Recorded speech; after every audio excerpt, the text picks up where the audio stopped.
Sometimes life forces you to start over, and sometimes you choose to. For twin sisters Nora and Celeste, buying 20 acres of forgotten mountain land wasn't just an investment. It was their chance to build the life they'd always dreamed of together. At 43, both women had saved every penny to escape the city and create something meaningful in the Colorado high country. The land was cheap because everyone said it was worthless scrub, but they saw potential where others saw problems. Their plan was simple: build a cabin, grow a garden, and live quietly like they'd always wanted. But when they opened an old shed on the property, they found something hidden under the floorboards that changed everything. What they discovered was worth more money than they'd ever imagined, but it came with dangers they never expected. What happens when your dream of a peaceful life suddenly puts you in terrible danger? Before we jump back in, tell us where you're tuning in from. And if this story touches you, make sure you're subscribed, because tomorrow I've saved something extra special for you. The morning mist clung to the valley floor like a soft blanket as Nora McKenna stepped out of their travel trailer, coffee mug in hand. The silence here was different from the city, not empty, but full of possibilities. She could hear Celeste moving around inside, probably already making lists of everything they needed to accomplish today. After 23 years, as identical twins, sharing the same small apartment in Denver, they still moved in perfect synchronization, anticipating each other's needs without a word. Celeste emerged moments later, her graying auburn hair caught up in the same practical ponytail that Nora wore.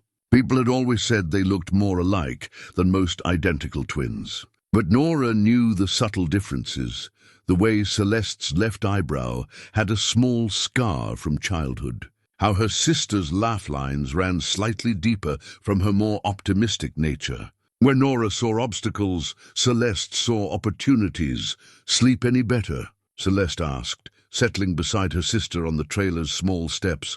"Some. The quiet takes getting used to." Nora gazed across their property. 20 acres of what the real estate agent had diplomatically called rustic mountain terrain. To most people, it looked like an overgrown mess of scrub oak, scattered boulders, and thistleweeds. But to the twins, it represented freedom from their cramped accounting office, from the endless cycle of tax seasons and client demands that had consumed their adult lives. The decision to buy this land hadn't been impulsive, despite what their few remaining city friends thought. They'd spent 3 years saving every extra dollar, cutting expenses down to the bare minimum. Nora had taken on weekend bookkeeping jobs, while Celeste tutored high school students in mathematics. They'd driven their shared 15-year-old Honda into the ground rather than buy something newer. Every sacrifice had been worth it for this moment. Sitting on their own land, breathing air that didn't taste of exhaust fumes, the property sat at 7,200 feet elevation, nestled in a valley between two modest peaks that local maps labeled simply as North Ridge and Bear Mountain. The nearest neighbor was old Frank Kowalski, whose ranch lay 3 miles down a dirt road that became impassable during winter storms. The closest town, Cedar Falls, boasted a population of 812 souls, most of whom had been born within 20 miles of where they still lived. Their land came with what remained of a homestead, a collapsed cabin foundation, a few scattered outbuildings, and that mysterious shed tucked back against a stand of aspens. The weathered structure looked like it had been built to last, constructed from local timber and stone, with the kind of craftsmanship that spoke of permanence rather than convenience. Yesterday, they'd walked every acre of their property, following old fence lines and discovering a natural spring that bubbled up from a cluster of granite boulders. The water ran clear and cold, tasting of minerals and mountain snow. Celeste had knelt beside it like a pilgrim at a shrine, cupping the water in her palms and declaring it the purest thing she'd ever tasted. "We could build the cabin up there," Nora had suggested, pointing to a level spot with southern exposure and natural windbreak.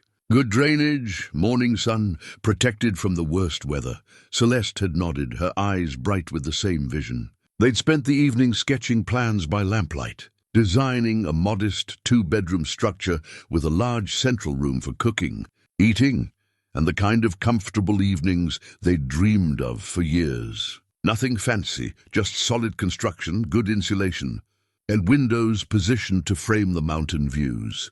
The land deed lay on their makeshift table inside the trailer, a document that still felt surreal in its significance. The previous owner had been an elderly woman in Pueblo who'd inherited the property from an uncle she'd never met. She'd seemed almost relieved to sell it, mentioning something about family complications and old debts that needed settling.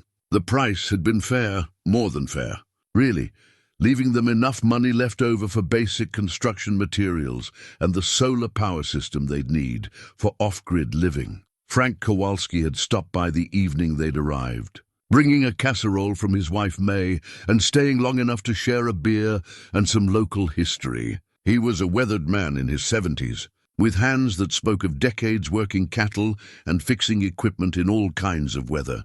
Your great-great-grandfather homesteaded this land originally, he told them. Information that had left both sisters speechless. Name was Thomas McKenna. Came up from the mining camps down south. Filed his claim in 1889. Built a good life up here before the winter of '92 took him and his wife both. Property passed to distant relatives who never came back to claim it proper. The revelation had added unexpected weight to their purchase. They weren't just buying land. They were reclaiming a family legacy that had been lost for over a century. That night, Celeste had opened a bottle of wine she'd been saving for their first evening on the property, and they'd toasted Thomas McKenna and the wife whose name they didn't even know. Think he'd approve? Celeste had asked, gesturing toward their modest plans. I think he'd understand the need for a fresh start, Nora had replied. Now, finishing her morning coffee, Nora felt that same sense of continuity and purpose. They had work ahead of them, permits to file, materials to order, 100 practical details to manage before winter. But for the first time in years, work felt like something they were building toward, rather than something that was slowly wearing them down. Want to take another look at the shed today?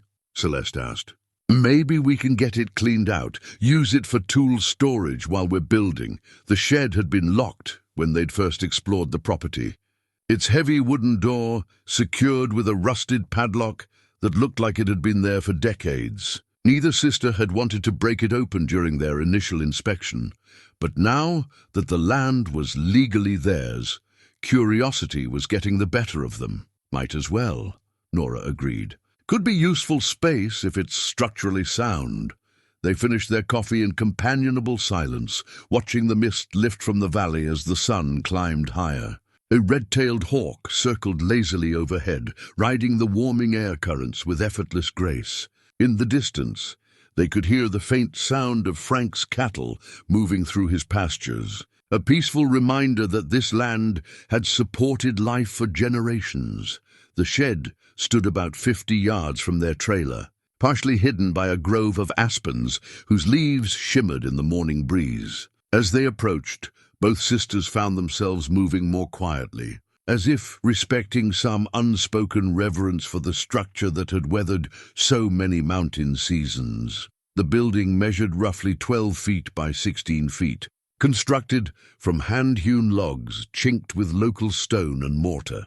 The roof showed some wear but appeared fundamentally sound, covered with cedar shakes that had weathered to a soft gray. Someone had built this structure to last, with the same careful attention to detail that characterized the best frontier construction.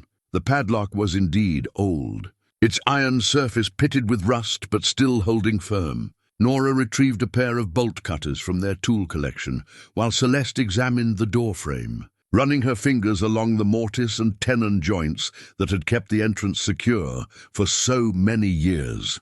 Ready? Nora positioned the cutters around the lock's shackle. Celeste nodded, her expression reflecting the same mixture of anticipation and respect that Nora felt. They were about to open something that had been sealed for decades, possibly since their great-great-grandfather's time. It felt like a moment that deserved acknowledgement, even if they weren't sure what they expected to find inside. The lock gave way with a sharp snap, and the shackle fell free. Nora pulled the old padlock from the hasp and set it aside carefully. Somehow it seemed wrong to simply throw it away. Then together they grasped the door's heavy iron handle and pulled. The hinges protested with a groan of aged metal, but the door swung open to reveal an interior that smelled of dry wood and mountain air. Sunlight streamed through the doorway, illuminating dust motes that danced in the still air like tiny spirits welcoming them home. The interior of the shed was larger than it had appeared from outside, with a peaked ceiling that rose to nearly 10 feet at its center. Someone had built shelving along the walls, sturdy planks supported by hand-forged iron brackets that showed the care of a skilled craftsman. Most of the shelves held the expected accumulation of decades: rusted hand tools, coils of ancient rope, wooden crates filled with horseshoes and harness hardware, but it was the floor that drew their attention. "Look at this," Celeste said, kneeling beside a section where the wooden planks didn't quite align with the rest. The boards here were slightly newer, though still old enough to have weathered to a similar grey patina. More tellingly, they were secured with square-head nails that differed from the round-head nails used elsewhere. Nora found a crowbar among the tools on the shelves and carefully worked it under the edge of the suspect planking. The wood came up more easily than expected, revealing a rectangular space that had been carefully excavated beneath the shed's foundation. And within that space lay something that made both sisters catch their breath. A leather satchel, oiled and preserved, sat atop what appeared to be a wooden strongbox. Beside these lay several cloth-wrapped bundles and a rolled document tied with a ribbon that might once have been red but had faded to the color of dried roses. Everything was arranged with deliberate care, as if someone had intended to return for these items, but never had the chance. "My God," Celeste whispered. "How long do you think this has been here?" Nora reached for the rolled document, her hands trembling slightly as she untied the ribbon. The paper was thick and yellowed, clearly hand-drawn, with the precision of someone who understood surveying and mapping. As she unrolled it carefully, both sisters found themselves looking at a detailed diagram of their property and the surrounding area, marked with symbols and notations in a flowing script. "It's a mining map," Nora realized, recognizing the standard symbols for claims, water sources, and geological features. "Look here, that's our spring, and there's the old cabin site. But see these marks? They indicate ore deposits, maybe even strike locations." Celeste had lifted the leather satchel, feeling its surprising weight. The leather was supple despite its age, treated with oils that had kept it intact through decades of mountain weather. Inside, wrapped in oiled cloth, they found what their racing hearts had hardly dared to expect: gold.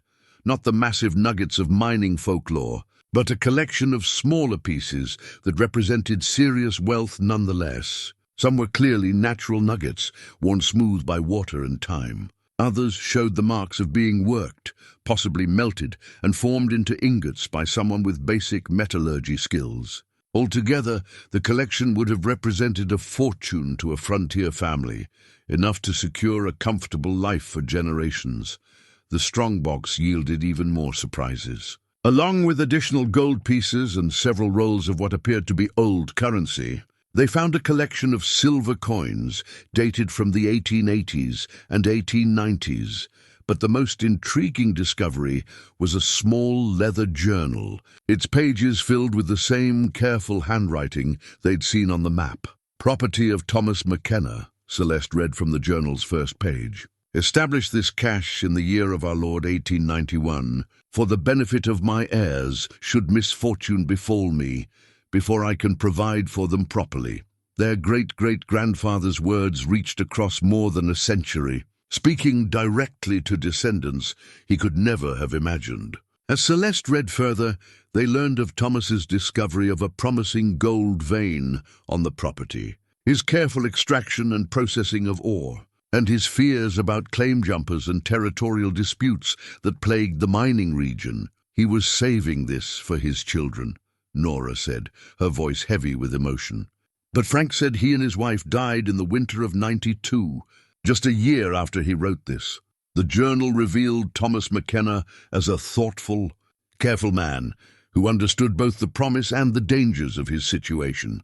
He documented his mining activities meticulously, recording not just locations and yields, but also his concerns about other prospectors in the area and territorial authorities who might challenge his claims. More concerning were his final entries, which spoke of strangers asking questions in Cedar Falls about his property and mining activities. He'd grown suspicious that someone was watching his operations, possibly planning to jump his claim, or worse. The last entry, dated November 15th, 1891, mentioned his intention to suspend mining operations for the winter and secure his accumulated wealth against whatever troubles may come with spring. Spring had never come for Thomas McKenna, but his carefully hidden treasure had waited patiently for the right heirs to find it. As the sisters sat in the dusty shed, surrounded by their great-great-grandfather's legacy,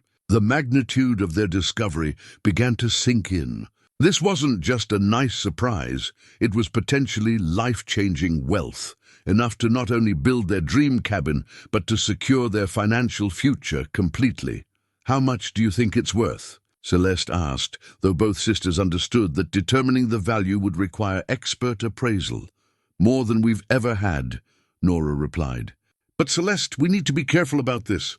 Thomas was worried about people trying to take what was his. "We don't know if those same concerns might still be valid." As if summoned by her words, they heard the sound of a vehicle approaching on the dirt road that led to their property.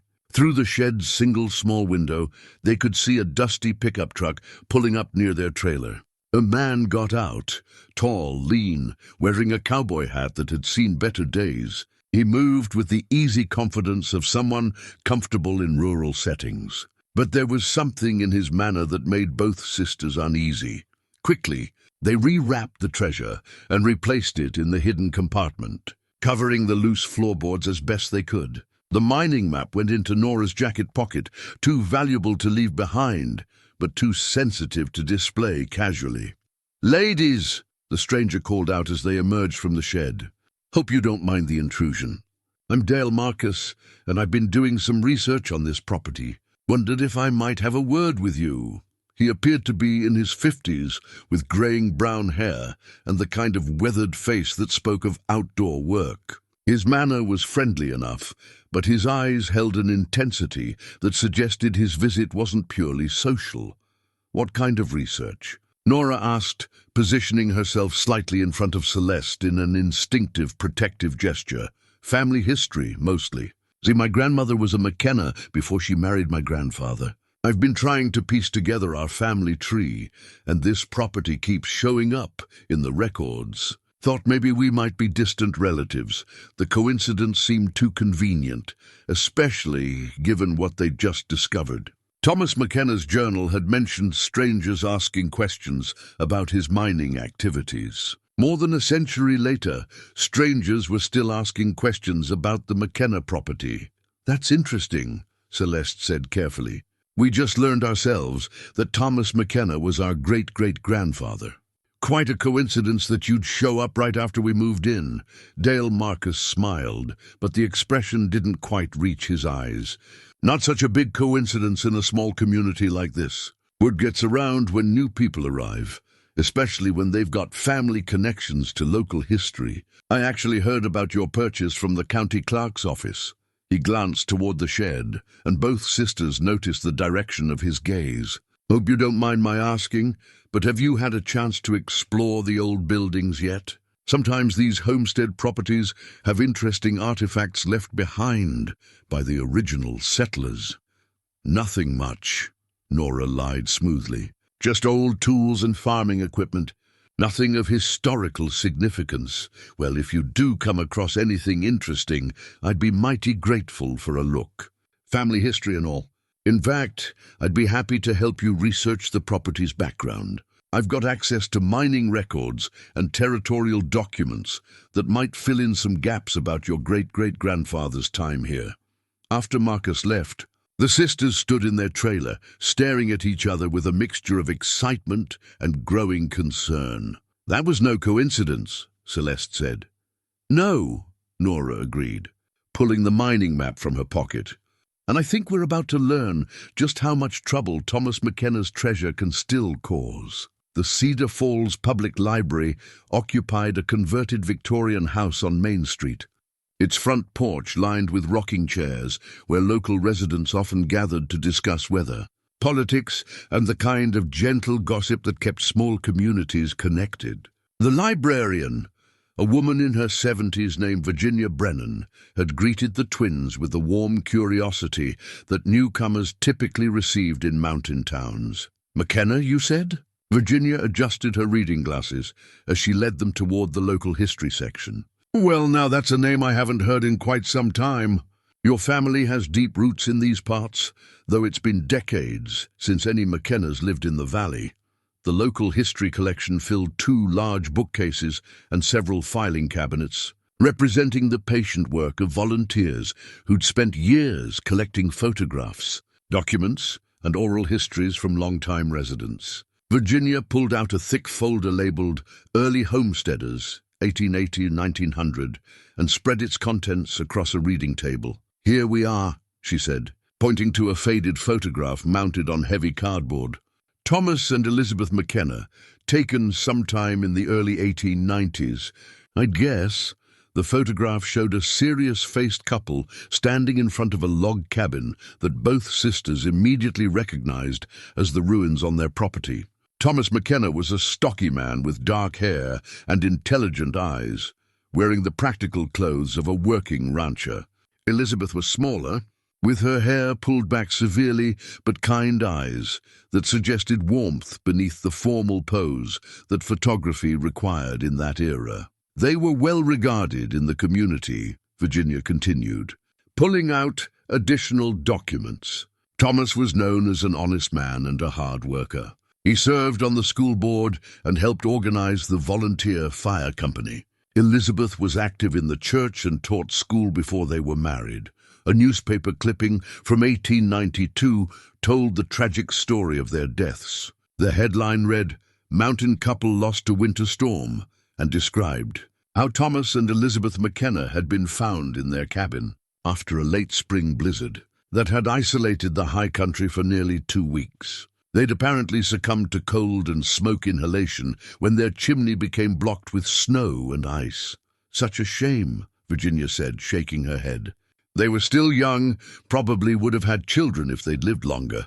The property passed to Thomas's brother in Kansas, but he never came out to claim it. Eventually it was sold for back taxes and passed through several owners over the years, but it was another document that made both sisters exchange meaningful glances. A handwritten letter preserved under glass bore the letterhead of the Colorado Territorial Mining Office and was dated March 1891. "Mr. Thomas McKenna is hereby notified that his mining claim filed on Section 12, Township 8 South, Range 71 West, has been properly recorded and is recognized under territorial law. Said claim encompasses mineral rights to approximately 40 acres of land, as surveyed and marked by the claimant." "Mining claim?" Celeste asked carefully. "Oh yes, quite a few of the homesteaders tried their hand at prospecting in those days," Virginia explained. "The whole region had gold fever after the strikes down in Cripple Creek. Most folks found more rock than gold. But there were enough small discoveries to keep hope alive." She pulled out a surveyor's map from 1891 that showed the location of various mining claims in the area. The McKenna claim was clearly marked, encompassing not just their current property, but extending into what was now part of the national forest. "Did Thomas McKenna find any gold?" Nora asked. "Well, that's always been something of a local mystery," Virginia said, lowering her voice conspiratorially. "Old-timers used to say he was more successful than most, but nobody knew for sure. After he and Elizabeth died, there were rumors that he'd hidden away a substantial amount of gold somewhere on the property. Treasure hunters came through periodically over the years, but nothing ever came of it. The mention of treasure hunters made both sisters uncomfortable, especially considering Dale Marcus's unexpected visit. "Anyone still looking?" Celeste asked. "Oh, probably. These old stories have a way of attracting dreamers and fortune seekers." Most recently, there was a fellow who spent several summers in the area with metal detectors and such. Nice enough man. Said he was researching territorial mining history for a book he was writing. Would that be Dale Marcus? Nora asked. Virginia looked surprised. You know Dale? Yes, that's him. He's been coming around for several years now, very interested in the mining history of the area. Quite knowledgeable about territorial records and such. After leaving the library, the sisters drove to the county courthouse, where public records confirmed what they'd learned. Thomas McKenna had indeed filed a legitimate mining claim, and more intriguingly, there were no records of the claim ever being formally abandoned or transferred. According to territorial law, mineral rights associated with properly filed claims could potentially pass to legitimate heirs. This is getting complicated, Celeste said, as they sat in their truck outside the courthouse. If the mining claim is still valid, and we're Thomas's heirs, then we might have legal rights to whatever gold is found on the property. But it also means other people might have legitimate claims too, Nora pointed out. Dale Marcus mentioned his grandmother was a McKenna. If that's true, he might have as much right to Thomas's legacy as we do. That evening, they carefully retrieved the treasure from its hiding place and spread everything out on their trailer's small table. In addition to the gold and silver coins, they'd found something they'd initially overlooked, a small silver locket, tarnished with age. The locket opened to reveal two tiny photographs. One showed Thomas and Elizabeth McKenna in a more informal pose than the library photograph. But the other picture was a shock. A young woman who bore a striking resemblance to Elizabeth, but clearly wasn't the same person. On the back of this photograph, in the same careful script they'd seen in Thomas's journal, were the words, "My dear sister Margaret, may God bless her wherever she may be." Elizabeth had a sister, Celeste realized. And if Margaret McKenna married and had children, then Dale Marcus might not be lying about being family, Nora finished. Thomas might not have been the only McKenna with potential heirs. The locket's discovery added a new dimension to their situation. They weren't just dealing with inherited treasure, they were potentially dealing with inherited family obligations. If Margaret McKenna had descendants, those people might have moral, if not legal, claims to share in whatever Thomas had left behind.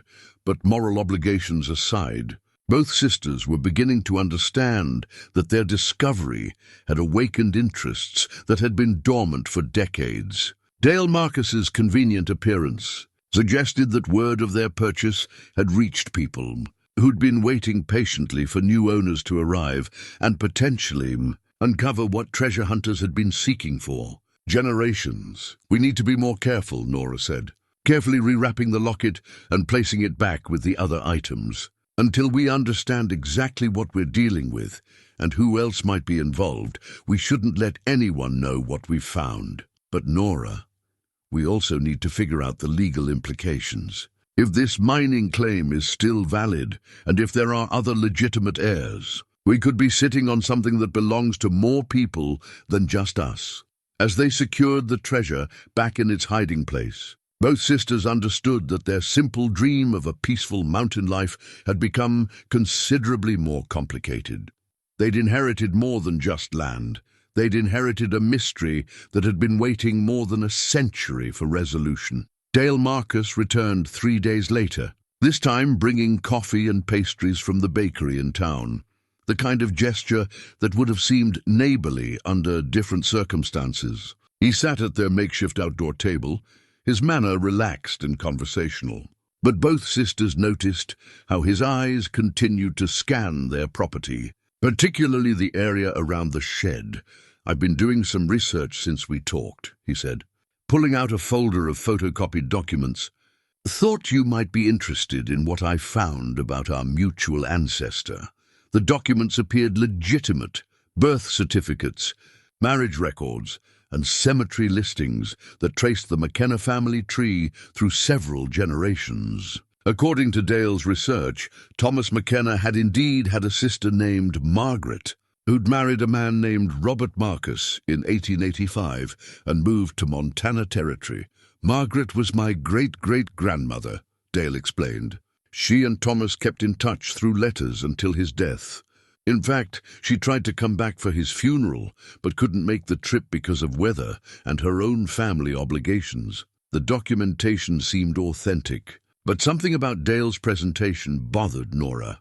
The copies were too clean, too perfectly organized, as if they'd been prepared specifically for this conversation, rather than collected through genuine genealogical research. "This is fascinating," Celeste said diplomatically. "It's wonderful to discover we have family connections we never knew about. Actually, that's partly why I'm here," Dale continued.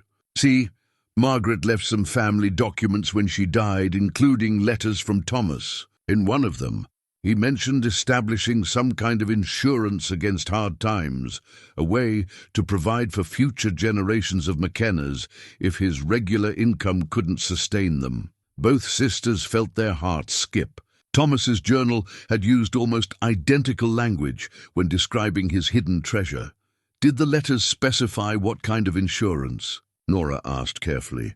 "Not exactly, but given the time period and Thomas's mining activities, it seems likely he was referring to gold or other valuables he'd set aside." The interesting thing is, Margaret's letters suggest she believed Thomas had been more successful with his mining than most people knew.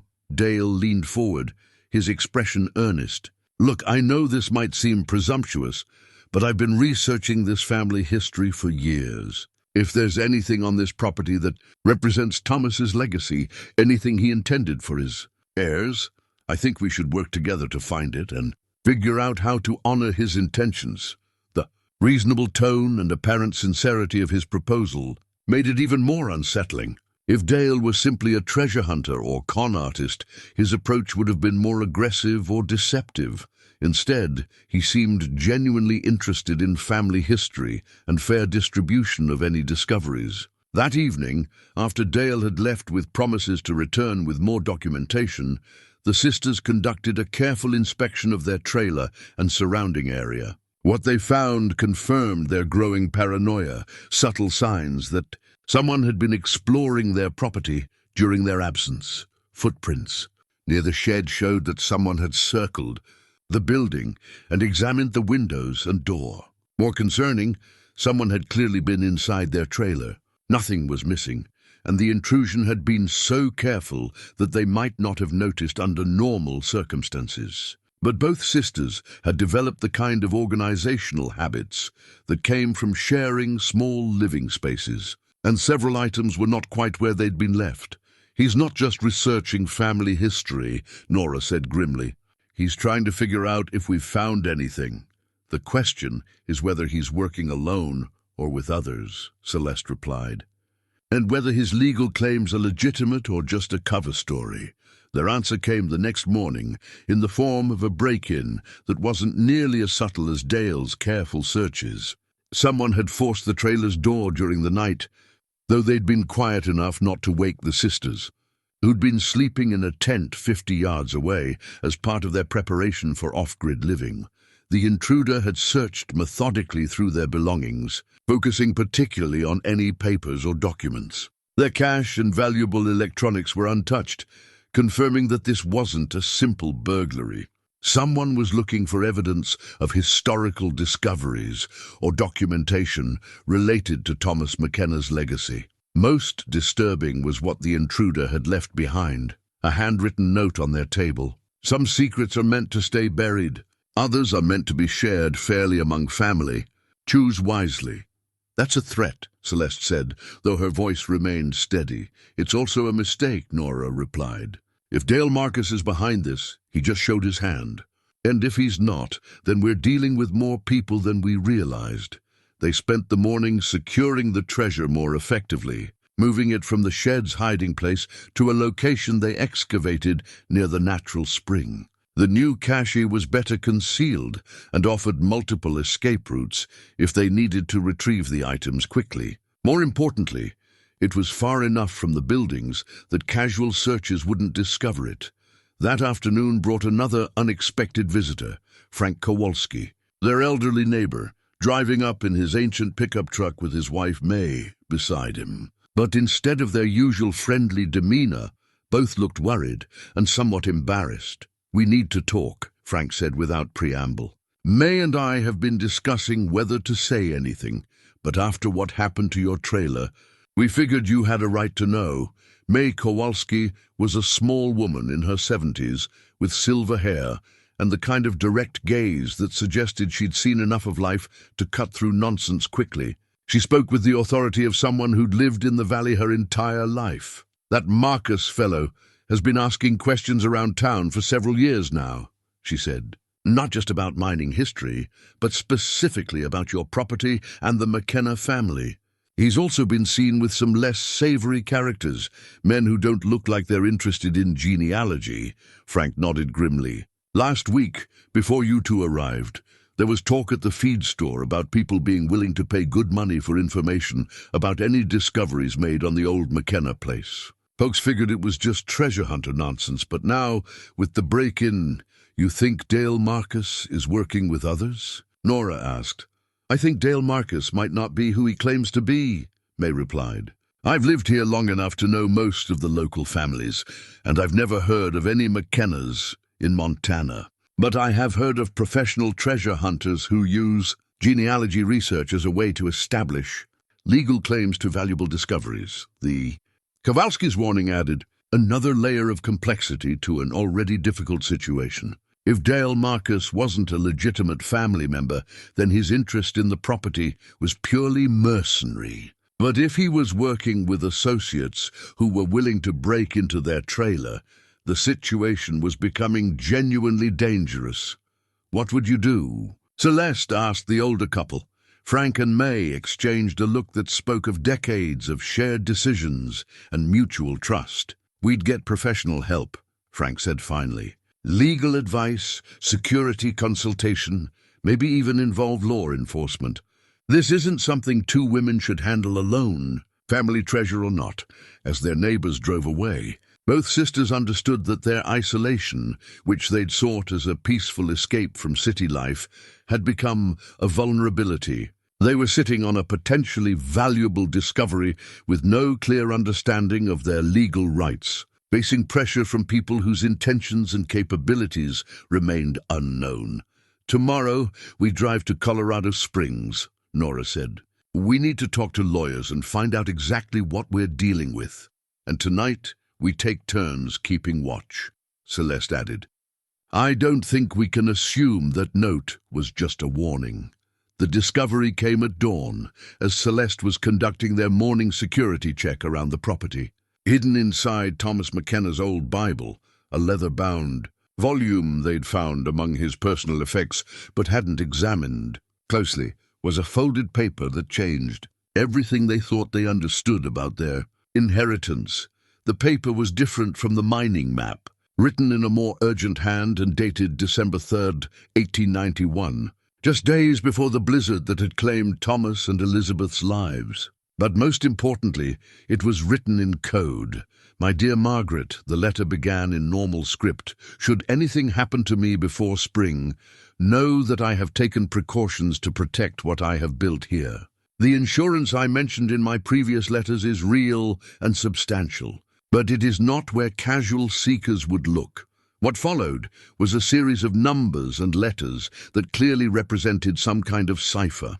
The letter concluded with a return to normal writing. "The key lies in the good book itself, as Father always taught us. Trust in Providence, and remember that the greatest treasures are often found where water springs eternal." It's a substitution cipher, Nora realized after studying the coded sections.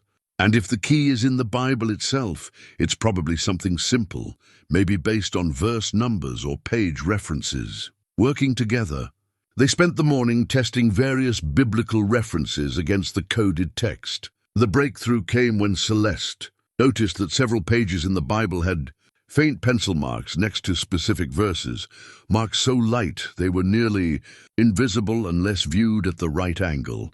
Using the marked verses as a key, they discovered that Thomas had employed a simple but effective cipher based on the first letter of each marked word. What it revealed made their earlier discovery seem modest by comparison.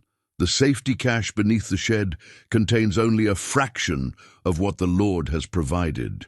The decoded message read, "The true treasure lies where the water flows pure, and the granite holds the mountain's bones." 50 paces north from the spring's source, where the ancient tree stands sentinel. Dig deep where the roots run toward the sunrise. The message continued with more specific directions, including landmarks and measurements that would guide them to what Thomas called his true insurance, the bulk of his mining success, hidden not in obvious places, but in a location that required intimate knowledge of the property to find. He hid the real treasure away from the homestead, Celeste said, studying the decoded directions.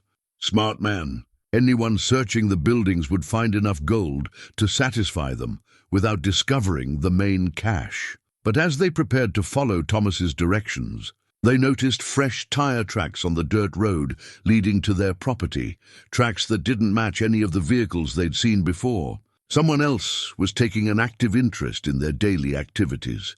From their trailer window, they could see a figure with binoculars positioned on a ridge nearly a mile away, obviously observing their property. The watcher was too distant to identify, but the surveillance was clearly professional rather than casual curiosity. "We're being watched," Nora said grimly, "and whoever it is has equipment and patience." Despite the surveillance, they decided to investigate Thomas's directions, but with careful precautions. They waited until late afternoon, when shifting light and shadows would make it harder for distant observers to track their movements. Moving separately and using the terrain for concealment, they made their way to the spring that had so enchanted them on their first day. The ancient tree mentioned in Thomas's message was clearly a massive ponderosa pine that stood about 40 feet from the spring's source. The tree was easily 200 years old, its trunk scarred by lightning and carved by decades of harsh mountain weather. More importantly, it provided a clear landmark that would have been equally recognizable in Thomas's time. Following the coded directions, they paced off 50 steps north from the spring, then began looking for the specific markers Thomas had described. What they found was evidence that their great-great-grandfather had been not just lucky, but remarkably systematic in his mining. Operations, barely visible among the rocks and mountain grass, were the remains of a carefully constructed windlass, a pulley system used for lifting heavy loads from underground excavations. Someone had gone to considerable trouble to conceal the mechanism after its final use, but the iron components were still there. Rusted but recognizable to anyone who understood mining equipment, he didn't just find gold lying around, Nora realized. He developed an actual mining operation, probably following a vein that led underground. Beneath the concealed windlass, they found what appeared to be a filled-in shaft, expertly camouflaged but not completely sealed. Thomas had left his main treasure in the most secure location possible, underground, in a mine shaft that he'd carefully prepared and concealed before winter. But excavating the shaft would require proper equipment and considerable time, neither of which they had while under surveillance. More concerning, it would require them to essentially conduct mining operations on their own property, activities that would be impossible to conceal from anyone watching with binoculars. That evening, as they sat in their trailer planning their next moves, Dale Marcus appeared again, this time with a companion, a woman in her 40s who introduced herself as Dr. Jennifer Walsh, a mining historian from Colorado State University. "I hope you don't mind," Dale said. "But I mentioned our family connection to Jennifer, and she expressed professional interest in the McKenna mining claim. She's been researching territorial-era gold mining operations and thinks Thomas McKenna's story might be significant from a historical perspective." Dr. Walsh was articulate and knowledgeable, with the kind of academic credentials that seemed to legitimize Dale's research efforts. She spoke eloquently about the importance of preserving mining history and suggested that any discoveries on the property might have value beyond their monetary worth. "What we're talking about," she explained, is potentially one of the few intact examples of a small-scale territorial mining operation. Most sites have been either heavily disturbed by later activity or completely lost to development. If Thomas McKenna's workings are still intact, they could be invaluable for understanding how individual miners operated during the Colorado Gold Rush. The conversation seemed reasonable and academic, but both sisters noticed how often Dr. Walsh's questions focused on specific locations rather than general history. She was particularly interested in whether they'd found any mining equipment or evidence of excavation on the property. More troubling was her casual mention of funding sources. There are several private foundations that provide grants for historical preservation projects, she explained. If significant discoveries are made, we could potentially arrange substantial compensation for property owners who cooperate with historical research. After their visitors left, Nora and Celeste sat in uncomfortable silence, both understanding that the stakes of their situation had just escalated significantly.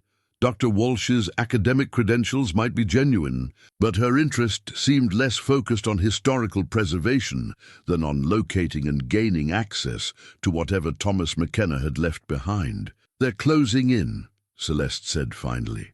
"Between Dale's genealogy research and Dr. Walsh's academic authority, they're building a case for gaining access to our property. The question is whether they know about the coded message or if they're still working from general historical research," Nora replied. "But either way, we can't excavate that mine shaft while they're watching. We'd be showing them exactly where to look." As night fell over the mountain valley, both sisters understood that their window for independent action was closing rapidly. Whatever they were going to do about Thomas McKenna's legacy, they needed to do it soon, before outside pressure forced them into arrangements that might not serve their best interests. The ancient ponderosa pine stood silhouetted against the starlit sky, keeping its century-old secret while human. Descendants of its original discoverer struggled with the weight of inherited fortune and the dangers that came with it. The trip to Colorado Springs provided answers that were both reassuring and deeply troubling. Attorney Rebecca Hartman specialized in mining law and property rights, and her analysis of their situation was thorough and sobering. "The good news is that your ownership of the property is absolutely clear," she explained, from behind a desk covered with territorial-era legal documents. "And based on these records, Thomas McKenna's mining claim was properly filed and never legally abandoned. As his legitimate heirs, you have valid rights to any mineral discoveries on the property." The bad news was more complex. Dr. Walsh's academic credentials were genuine, but her funding sources included several private investment groups with less scholarly interests. More concerning, Dale Marcus's genealogical claims appeared to be fabricated. There were no records of any McKenna family members in Montana Territory during the 1880s. "What you're dealing with," Attorney Hartman continued, "is a fairly sophisticated operation designed to gain legal access to your property based on false premises. The academic research angle gives them credibility, while the family connection angle gives them potential legal standing. But the most troubling revelation came when they consulted with James Morrison, a former FBI agent who now provided security consulting services. Morrison's background check on Dale Marcus revealed connections to a network of individuals involved in what he described as historical artifact recovery, a legitimate-sounding term that often covered less legitimate activities. "These people aren't just treasure hunters," Morrison explained during their afternoon meeting. "They're part of a sophisticated network that researches historical discoveries, establishes legal claims through various means, and then uses pressure, legal and otherwise, to gain access to valuable finds. Your situation fits their pattern exactly. The surveyor's transit they'd found among Thomas's belongings proved to be the key to understanding the full scope of their inheritance." Morrison, who had military engineering experience, recognized the instrument as a high-quality piece of equipment that would have been expensive, even by frontier standards. Using the transit and Thomas's carefully recorded measurements, they were able to create a detailed map of his entire mining operation. What emerged was evidence of a far more extensive and successful enterprise than they'd initially imagined. "Your great-great-grandfather wasn't just lucky," Morrison observed as they studied the survey data. "He was a trained engineer. These measurements show he followed a gold vein for nearly half a mile underground, using proper mining techniques and safety procedures. The implications were staggering. If Thomas's surveys were accurate, they weren't just dealing with a hidden cache of gold. They were sitting on an active gold mine that had been temporarily shut down rather than exhausted. But this revelation brought new complications. Active mining claims carried different legal obligations than simple property ownership. They would need to file contemporary mining claims, conduct environmental impact studies, and potentially deal with federal oversight if the operation crossed onto national forest land. More immediately, their research had attracted additional attention. Morrison's background checks had apparently triggered alerts within the network of people interested in their property. When they returned to their mountain home, they found evidence of more extensive surveillance. Professional-grade equipment positioned at multiple locations around their property. "They're not just watching anymore," Morrison noted grimly as he identified the surveillance devices. "This is preparation for some kind of action." That night brought the first direct confrontation. 3 men approached their trailer after midnight, moving with military-style coordination and carrying equipment that clearly wasn't intended for genealogical research. Only Morrison's presence and obvious security preparations convinced them to withdraw without immediate violence. "This ends now," the apparent leader called out as they retreated. "You have 24 hours to reach a reasonable accommodation with Dr. Walsh's Research Foundation. After that, we'll be forced to pursue other legal remedies." The threat was carefully worded to avoid explicit criminal language, but its meaning was unmistakable. They were being given an ultimatum: cooperate voluntarily or face escalating pressure. Morrison's response was characteristically direct. "These people have made a critical error," he told the sisters as they watched the intruders disappear into the darkness. "They've moved from research and pressure to actual criminal threats. That changes everything legally and tactically."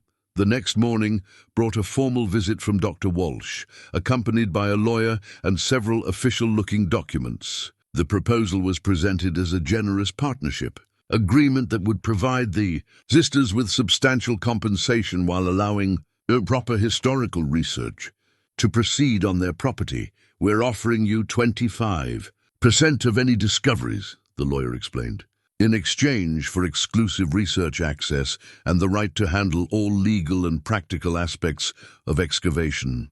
Given the potential value involved, this could represent millions of dollars in compensation while freeing you from the considerable risks and expenses of independent mining operations." The offer was sophisticated and superficially reasonable, but Morrison had prepared them to recognize its true nature. The agreement would effectively transfer control of their property and any discoveries to outside parties, while limiting their legal recourse if disputes arose. "We need time to consider this," Nora said diplomatically, though both sisters had already decided their response. "Of course," Dr. Walsh replied smoothly. "But I should mention that this offer has a limited time frame. Our funding sources require definitive commitments, and we have other properties under consideration if this partnership doesn't materialize." After their visitors left, the sisters and Morrison spent the afternoon developing their own strategy. The situation had moved beyond simple treasure hunting into organized criminal pressure, which meant they needed to involve legitimate law enforcement while protecting their discoveries from seizure. "The key is timing," Morrison explained. "We need to secure legal protection for your rights while gathering evidence of criminal activity. But we also need to make sure the real treasure is protected, regardless of how this situation resolves. Working under Morrison's guidance, they began documenting everything: the surveillance, the threats, the false genealogical claims, and the pattern of escalating pressure. More importantly, they began the legal process of filing proper mining claims and establishing clear ownership of any discoveries. But time was running out. The surveillance had intensified, and Morrison identified signs of preparation for more aggressive action. Whatever Dr. Walsh's organization was planning, it would happen soon. "Tonight," Morrison said as evening approached, "we're going to find out just how far these people are willing to go. And tomorrow, we're going to make sure they face the consequences." As darkness settled over the mountain valley, the ancient ponderosa pine stood sentinel over secrets that had waited more than a century for resolution. But now those secrets had drawn the attention of people who viewed them not as family legacy but as business opportunities worth pursuing through any means necessary. The question was no longer what Thomas McKenna had left for his heirs, but whether those heirs would be able to claim their inheritance before others took it by force. The revelation came in the most mundane way possible, through a manila folder that Morrison retrieved from his truck after making several phone calls to contacts in federal law enforcement. What the folder contained changed everything the sisters thought they understood about their inheritance, their property, and the forces arrayed against them. "I need to show you something," Morrison said, his expression grim as he spread the documents across their trailer's small table. "What I'm about to tell you is going to sound impossible, but I need you to understand that we're not just dealing with treasure hunters or even organized criminals. This is much bigger than anyone realized." The first document was a declassified military report dated March 1943, stamped with the seal of the U.S. Army Corps of Engineers. The subject line read, "Strategic Materials Depot, Cedar Falls Installation, Colorado." As Nora read the summary, she felt the ground shift beneath everything she thought she knew about their mountain property. According to the military records, their land had been secretly purchased by the federal government in 1942 and used as a remote storage facility for strategic materials, being moved away from coastal areas due to submarine warfare concerns. The installation had operated for less than 2 years before being decommissioned and its existence classified indefinitely. "Strategic materials," Celeste read aloud. "What kind of strategic materials?" Morrison pointed to an inventory list attached to the report. Gold bullion being moved inland from the Federal Reserve, weapons caches for potential guerrilla operations if the West Coast was invaded, and specialized equipment for what they called special operations behind enemy lines. The implications were staggering. Thomas McKenna's treasure wasn't just family gold hidden by a careful frontier prospector. It was likely part of a classified military depot that had been concealed on their property during World War II. "But that doesn't make sense," Nora protested. "Thomas died in 1892, 50 years before World War II. How could his gold be connected to a military installation?" The answer lay in additional documents that Morrison had obtained through his federal contacts. The military had chosen the McKenna property specifically because initial surveys had detected evidence of previous mining operations and underground excavations. Rather than build new facilities, they had expanded Thomas's existing mine shafts and used his concealment methods to hide their own materials. "Your great-great-grandfather was a better engineer than anyone realized," Morrison explained.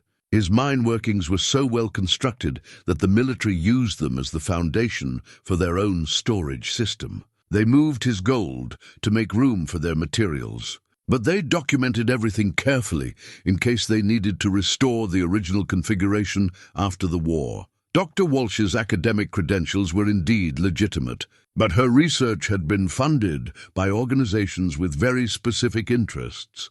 She wasn't looking for historical artifacts. She was part of a network trying to locate and recover classified military Materials that had been abandoned when the installation was decommissioned. The people pressuring you aren't treasure hunters, Morrison continued.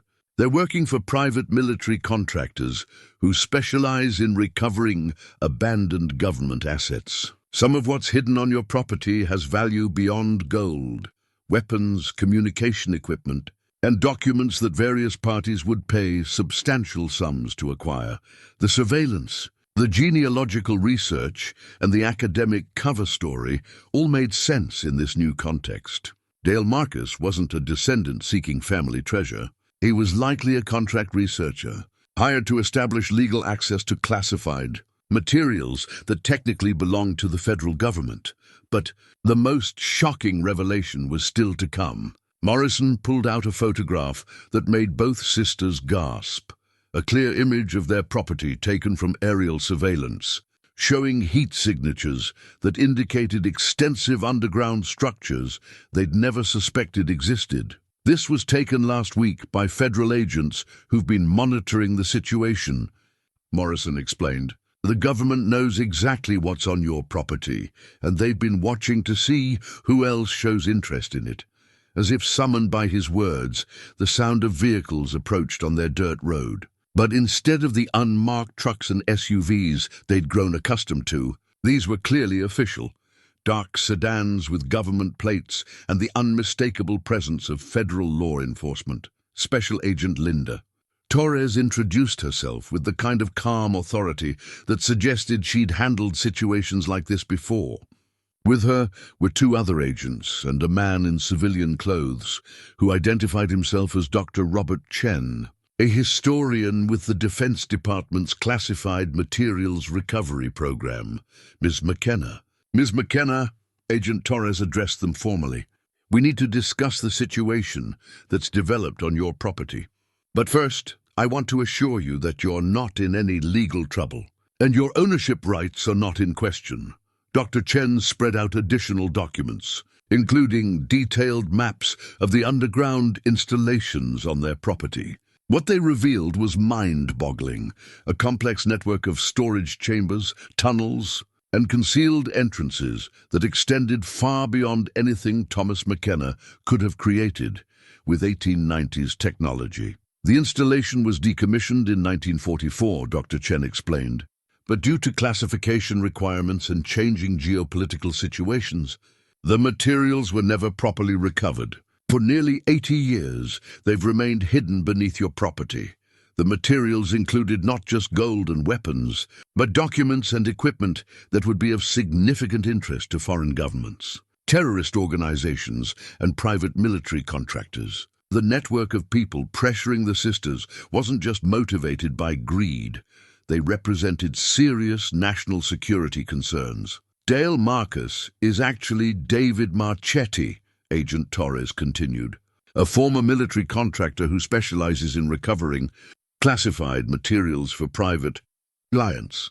Dr. Walsh's Research Foundation is a front organization funded by several parties we've been investigating for suspected espionage activities.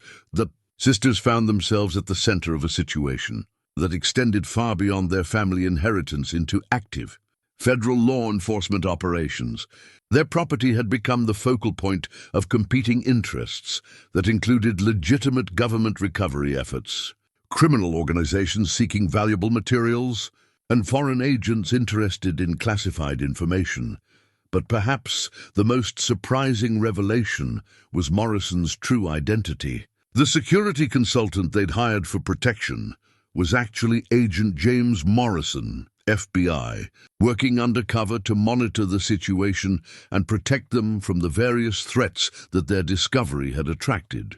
We've been watching this situation develop for months, Morrison admitted. When you purchased the property and began uncovering things, it triggered alerts in several different systems. We needed to make sure you were protected while we gathered evidence against the criminal networks involved. The real Dale Marcus, the man who'd claimed to be their relative, was arrested that evening as he attempted to access their property with sophisticated excavation equipment.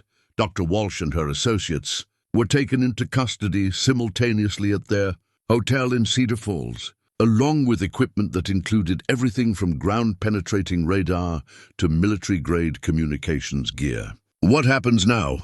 Celeste asked, as they watched the coordinated arrests from their trailer windows. "Now we sort out what belongs to whom," Agent Torres replied. "The classified materials will be recovered by the appropriate federal agencies. Your great-great-grandfather's legitimate discoveries will remain your property, along with appropriate compensation for the use of your land as a classified installation." Dr. Chen smiled at their obvious confusion. "The government doesn't steal from citizens, even when national security is involved. Thomas McKenna's gold is your inheritance. The military materials were stored separately and will be removed without affecting your legitimate claims. As the federal agents coordinated the complex operation of securing their property and arresting the various criminal actors, both sisters found themselves overwhelmed by the scope of what their simple land purchase had unleashed. "All we wanted was a quiet place to build a cabin," Nora said to Agent Morrison, as they watched teams of federal specialists begin the process of mapping and recovering the classified installation. "You'll still get that," he replied.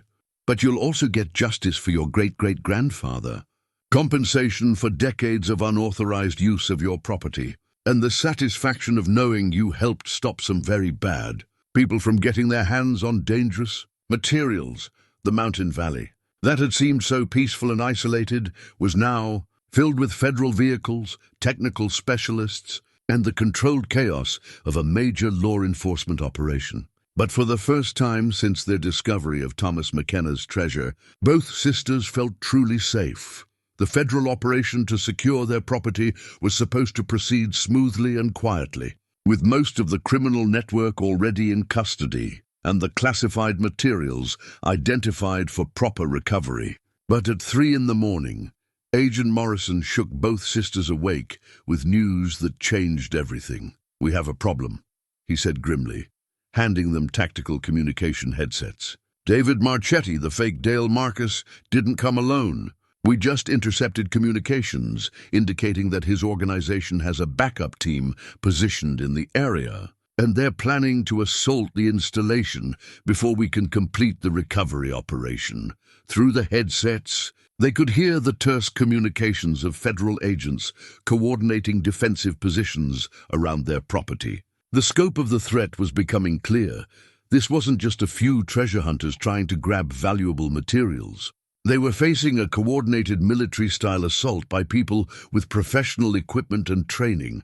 "How many?" Celeste asked, her voice steady despite the circumstances. "At least 12, possibly more," Morrison replied. "They have night vision equipment, military weapons, and detailed intelligence about the underground installation. Someone provided them with classified information about the layout and contents." Agent Torres's voice crackled through their headsets. "All units, be advised that hostile forces are approaching from multiple directions. This is not a law enforcement situation. These people are armed and have shown willingness to use lethal force to achieve their objectives." The sisters found themselves in the surreal situation of being protected by federal agents while criminals with military training prepared to assault their property. But perhaps most disturbing was Morrison's explanation of what the attackers were really after. "It's not just the gold or even the weapons," he said as they watched federal agents establish defensive positions. "Some of the classified materials include communication codes and intelligence documents that would be worth millions to the right buyers. These people aren't just thieves, they're effectively enemy agents." Dr. Chen appeared at their trailer, carrying equipment that looked more suited to a war zone than an archaeological recovery. In his hands was a piece of gear that both sisters immediately recognized, a World War II-era military radio, identical to communications equipment they'd seen in museum displays. "This still works," Dr. Chen said, demonstrating the radio's capabilities. The military installation included backup communication systems that were built to operate independently for extended periods. We can use this to coordinate with additional federal resources if our primary communications are compromised. The radio's significance became clear as they listened to Morrison explain the tactical situation. The attackers had professional-grade electronic warfare capabilities, including equipment that could jam modern communication systems. But they were unlikely to be prepared for a radio operating on frequencies that hadn't been widely used since the 1940s. This gives us an advantage they won't expect, Morrison said, adjusting the radio settings. We can call for backup and coordinate defensive actions using technology they can't intercept or jam. As dawn approached, the federal agents made a disturbing discovery. The underground installation was more extensive than their initial surveys had indicated, with multiple entrances that provided attackers with potential access routes that couldn't all be defended simultaneously. "We need to evacuate you to a secure location," Agent Torres told the sisters over the radio. "This situation is beyond civilian protection protocols." But Nora and Celeste exchanged looks that Morrison immediately recognized. They weren't leaving their property, not when it represented both their family legacy and their dreams for the future. "This is our land," Nora said firmly. "Our great-great-grandfather fought to protect what was his, and so will we." "With respect," Morrison replied. Thomas McKenna didn't face military-trained attackers with night vision equipment and automatic weapons. Celeste pointed toward the ancient ponderosa pine that had served as Thomas's landmark for more than a century. But he did face people trying to take what belonged to his family, and he found ways to protect it that lasted long enough for us to inherit it. Their decision to stay created complications for the federal operation, but it also provided unexpected advantages. As the only people intimately familiar with the property's natural features and the locations of Thomas's original mining operations, they could guide defensive efforts in ways that outside agents couldn't. More importantly, the sisters' knowledge of their great-great-grandfather's engineering work revealed defensive possibilities that the federal agents hadn't considered. Thomas had designed his mining operations not just for extraction, but for concealment and protection from claim jumpers and territorial disputes. He built multiple escape routes. Celeste realized as she studied Thomas's surveying notes. Look at these measurements. He wasn't just mapping gold veins. He was creating a network of tunnels that could be used to move materials quickly and safely. The old mining explosives they'd found in Thomas's cache took on new significance as Morrison examined them. Despite their age, many were still stable and could be used to block access routes or create defensive barriers. Your great-great-grandfather was preparing for exactly this kind of situation, Morrison said with growing respect. He understood that valuable discoveries attract dangerous attention, and he engineered his operation to withstand assault.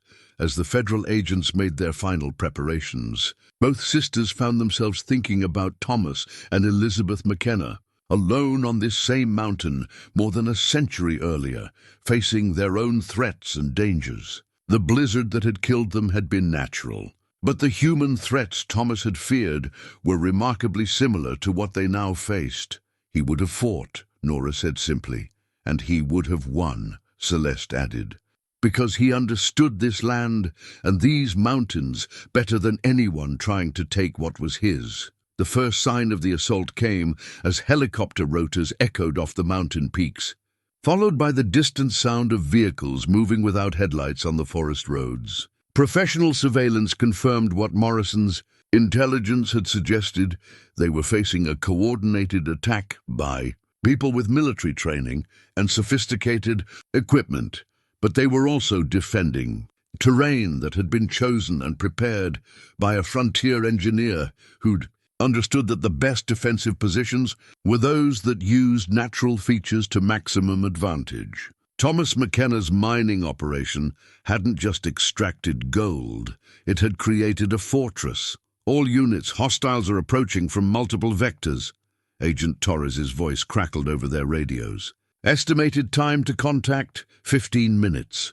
Morrison handed both sisters communication equipment and emergency supplies, his expression reflecting both professional concern and personal affection that had developed over their days of working together. "Whatever happens," he said, "remember that you're not just defending your property. You're protecting family legacy and national security interests." Thomas McKenna would be proud as the sun began to rise over the mountain valley, casting long shadows across the terrain where 4 generations of McKenna family members had lived, worked, and dreamed. The sisters prepared to face the greatest challenge of their lives. They had federal agents, professional security, and the advantage of familiar terrain, but more than anything, they had the determination that comes from fighting for something that belongs not just to them, but to their family's future and their ancestors' memory. The ancient ponderosa pine stood silhouetted against the dawn sky, its branches reaching toward heaven like a prayer for protection. In a few minutes, they would discover whether Thomas McKenna's century-old preparations were sufficient to protect his descendants from modern threats, or whether this mountain sanctuary would become a battlefield where family dreams were lost to criminal greed. The radio crackled with final communications as federal agents took their positions, and the sisters prepared to defend not just their property, but their right to the peaceful life they'd come here to build. The attack began with a coordinated assault on 3 fronts, exactly as Morrison had predicted. The professional nature of the operation was immediately apparent. These weren't desperate treasure hunters, but trained operatives executing a carefully planned military-style raid. The first wave came from the east, moving through the aspen grove, where Thomas McKenna's shed had hidden family secrets for more than a century. Federal agents had positioned themselves to use the building as cover, but the attackers came prepared with equipment designed to neutralize defensive advantages. "Contact east." Agent Torres's voice crackled over the radio as automatic weapons fire erupted across the mountain meadow. Multiple hostiles with night vision and military-grade weapons. From their position in the reinforced trailer, both sisters could see muzzle flashes and hear the distinctive crack of high-powered rifles echoing off the mountain peaks. But instead of the random chaos they'd expected, the assault followed clearly defined tactical patterns. "They know exactly where everything is," Morrison said grimly, monitoring federal communications while returning defensive fire. "Someone provided them with detailed intelligence about our positions and the underground installation." The second assault wave approached from the north, using the natural spring and the ancient ponderosa pine as cover. These attackers moved with the kind of coordination that spoke of professional military training, advancing in bounds while providing covering fire for each other.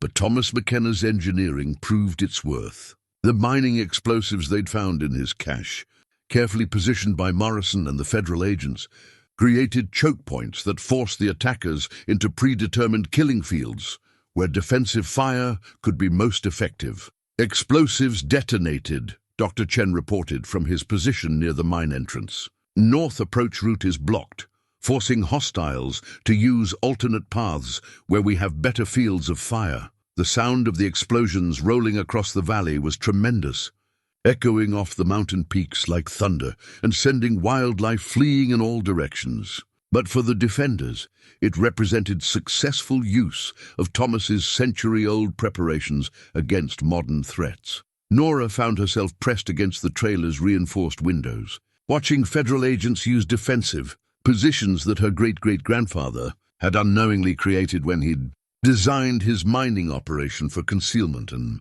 protection. "He really did think of everything," she said to Celeste as they watched the attackers struggle with terrain that had been shaped by someone who'd understood mountain warfare long before. Modern military tactics existed. The third wave of the assault targeted the main mine entrance, where the most valuable materials were stored. But here, Thomas McKenna's engineering created the most significant problems for the attackers. The entrance was positioned to be invisible from most approaches, and the access routes could be easily defended by small numbers of people with good tactical positions. "They're having trouble locating the primary entrance," Morrison reported with satisfaction. Thomas designed this installation to be nearly impossible to find unless you know exactly where to look. But the attackers adapted quickly to the defensive advantages, using their superior numbers and equipment to probe for weaknesses in the federal perimeter. When direct assault failed, they shifted to tactics designed to force the defenders out of their prepared positions. The turning point came when one of the assault teams managed to position themselves near the trailer where the sisters were sheltering. Automatic weapons fire shattered the reinforced windows, and both women found themselves crawling across the floor to avoid the deadly crossfire. "We need to move," Morrison said, pulling them toward the trailer's back exit. "They're trying to use you as leverage to force a surrender." But as they prepared to evacuate to secondary positions, Nora spotted something that changed their tactical situation entirely. Hidden among Thomas's mining equipment was a case of dynamite that appeared to be in better condition than the other explosives they'd found. "Morrison!" she called out, pointing toward the discovery. "Could we use that to block their main approach route?" The security agent, FBI agent, examined the explosives quickly, his expression growing more optimistic. "This could work. If we can get it positioned correctly, we can cut off their primary escape route and force them into positions where federal backup can surround them." Working together, they managed to move the explosives to a strategic location where detonation would block the dirt road that the attackers were using for vehicle support and evacuation. But reaching the position required crossing open ground under hostile fire. "I can make it," Morrison said, preparing to carry the explosives across the exposed area. "No," Celeste said firmly. "This is our property, our family's legacy, and our fight. Nora and I know this terrain better than anyone." Before Morrison could object, both sisters were moving, using their intimate knowledge of the property's natural features to approach the target location through routes that the attackers couldn't anticipate or effectively cover with fire. The explosion, when it came, was spectacular. The dynamite not only blocked the road, but triggered a small avalanche that made vehicular access to the property impossible. More importantly, it cut off the attackers' primary escape route, trapping them between federal agents and the mountain terrain. "Roadblocked," Nora reported breathlessly as she and Celeste reached cover. "They're not getting out the way they came in." The tactical situation had shifted dramatically in favor of the defenders, but the most dangerous phase of the assault was yet to come. With their escape route blocked and federal agents closing in from multiple directions, the attackers made a desperate decision that nearly proved catastrophic for everyone involved. Rather than surrender, they retreated into the underground mine system, taking hostages from among the federal technical specialists who'd been working to catalog the classified materials. "They've gone underground," Agent Torres reported grimly. "And they have Dr. Chen and 2 other specialists with them." Situation had transformed from a defensive action into a hostage rescue operation in one of the most dangerous environments possible, the century-old mine tunnels that Thomas McKenna had excavated beneath the mountain. Even with modern equipment, underground operations were inherently risky. In tunnels that might be structurally compromised after decades of abandonment, the risks multiplied exponentially. But Thomas McKenna's final coded message, hidden in his family Bible, suddenly became their most valuable tactical asset. The biblical references that had seemed like frontier religiosity were actually a sophisticated map of escape, routes and emergency procedures he'd built into his mining operation. He planned for this exact scenario, Celeste realized as she decoded more of the biblical references. If claim jumpers or territorial authorities forced him underground, he had multiple ways to get out safely.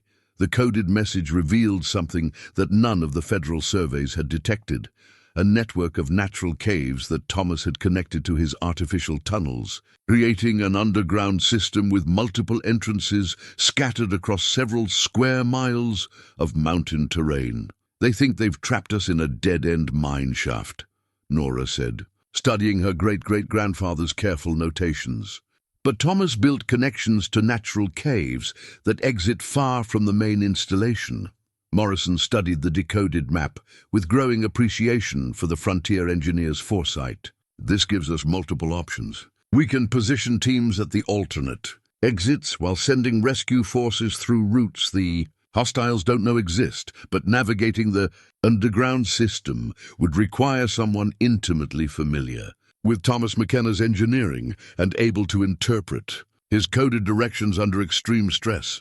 The federal agents had training and equipment, but they lacked the family knowledge necessary to understand the subtle references and landmarks that Thomas had used in his biblical cipher. "We're going down there," Nora said, and her tone made it clear that argument would be futile.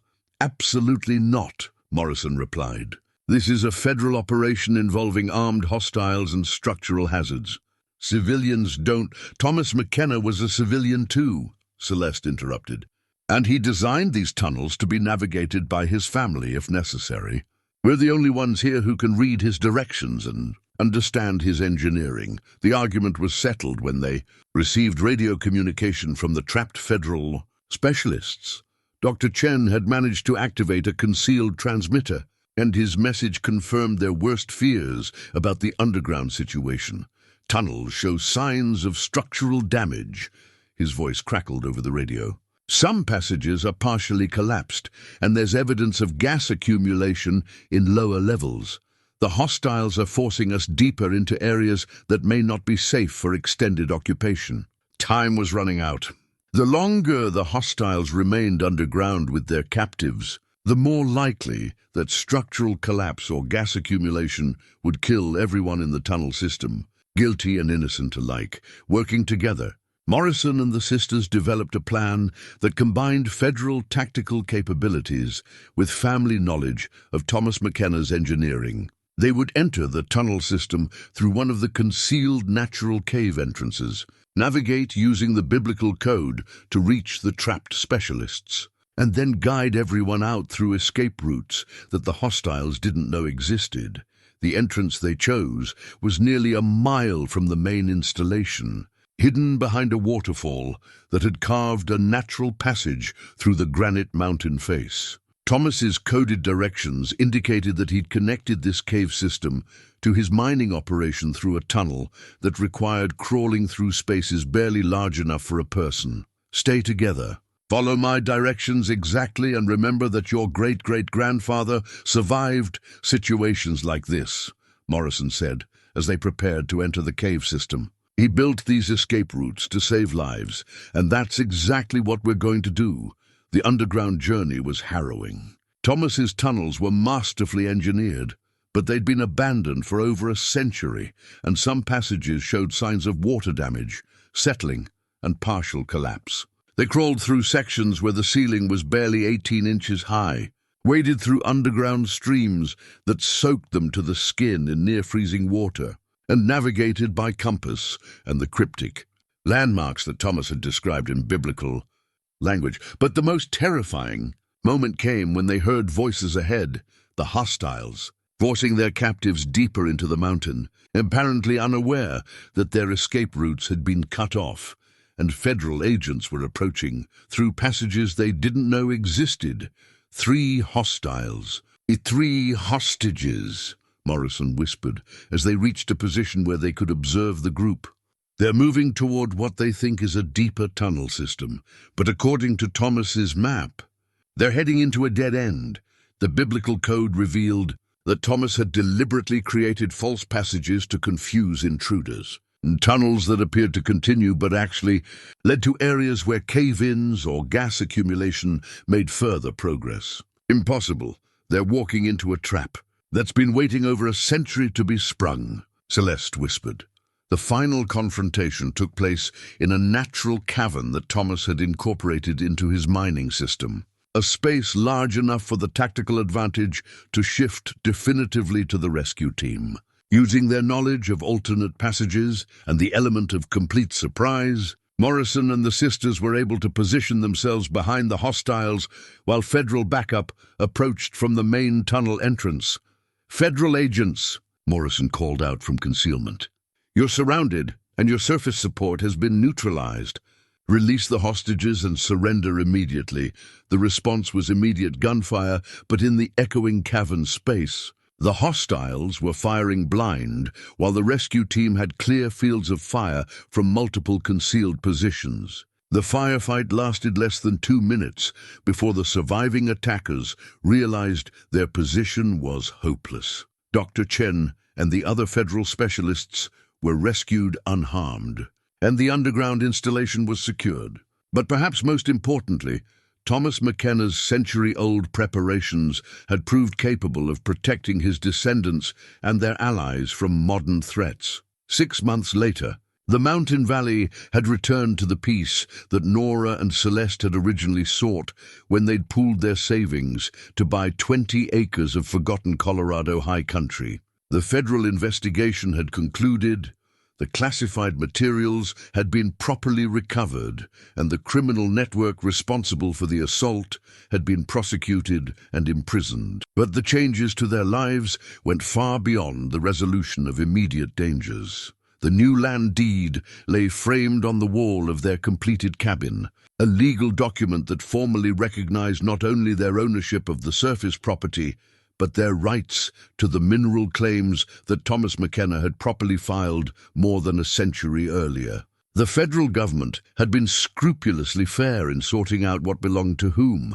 The classified military materials had been removed and properly secured, while the McKenna family treasure had been officially recognized as legitimate inheritance.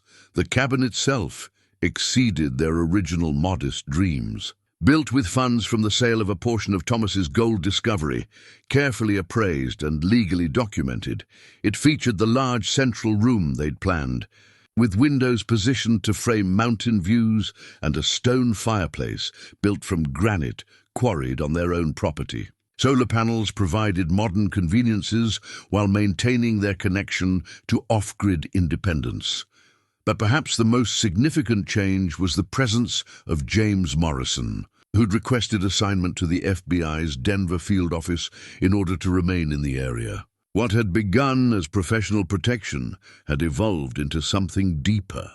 Though both he and Celeste were taking the relationship slowly, understanding that trust built under crisis conditions needed time to develop into lasting partnership.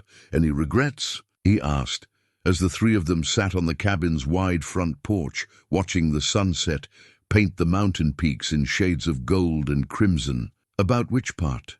Nora replied, "Buying land that came with a century-old mystery, discovering we had criminal treasure hunters for neighbors, or ending up in a gunfight with federal fugitives. I was thinking more about giving up your quiet accounting practice for a life that includes armed federal agents as regular dinner guests," Morrison said with a smile.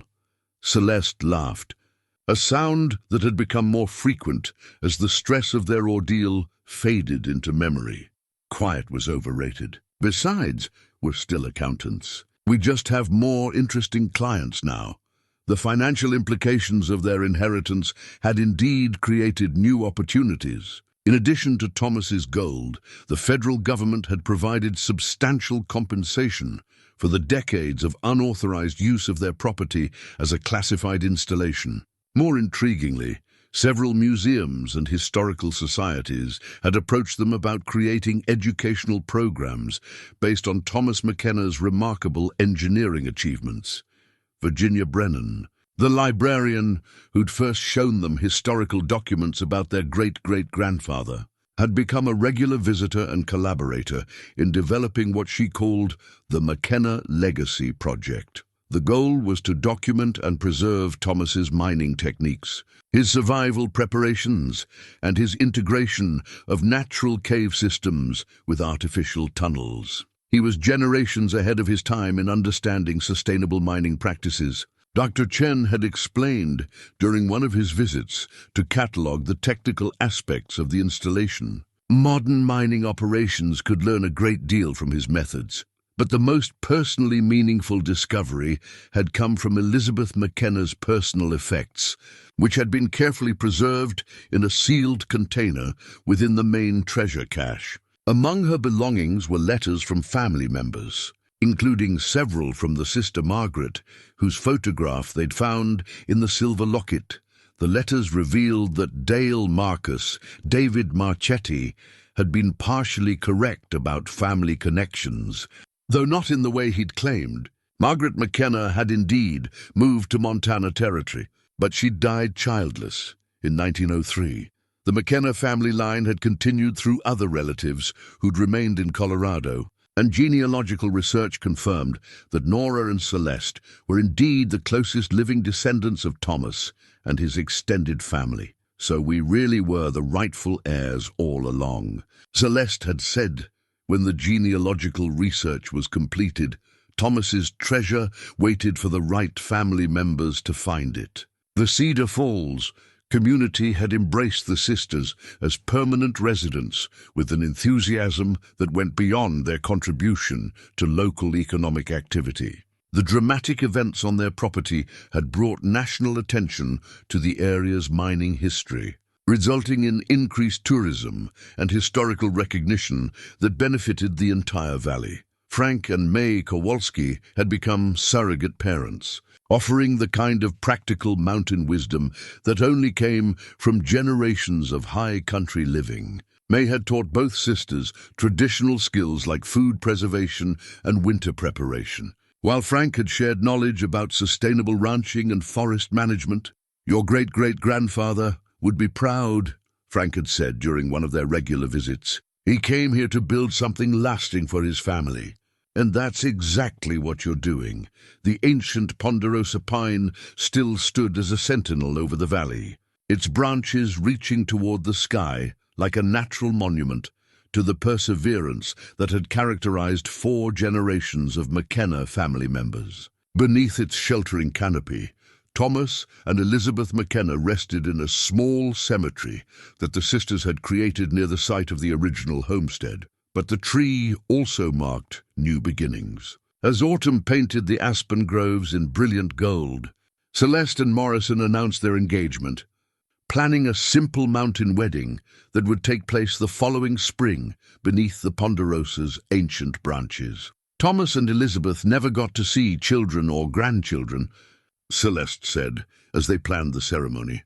But maybe they're finally getting the family celebration they deserved. The treasure that had drawn criminals and federal agents from across the country had been transformed into something Thomas McKenna could never have envisioned, but would certainly have approved of: a foundation for family security, community contribution, and the kind of peaceful mountain life that he and Elizabeth had dreamed of building together. As winter approached and the first snows began to dust the high peaks, both sisters understood that they'd found something more valuable than gold in the Colorado mountains. They'd discovered family legacy, personal courage, and the satisfaction that came from protecting something precious for future generations. Their dream of a simple mountain life had become reality, enriched by the knowledge that they were carrying forward a family tradition of determination, engineering excellence, and the kind of quiet heroism that builds lasting foundations in difficult places. The mountain valley held their future as securely as it had preserved their past, and the ancient ponderosa pine stood witness to the continuing McKenna story, its roots deep in mountain soil and its branches reaching toward infinite possibilities.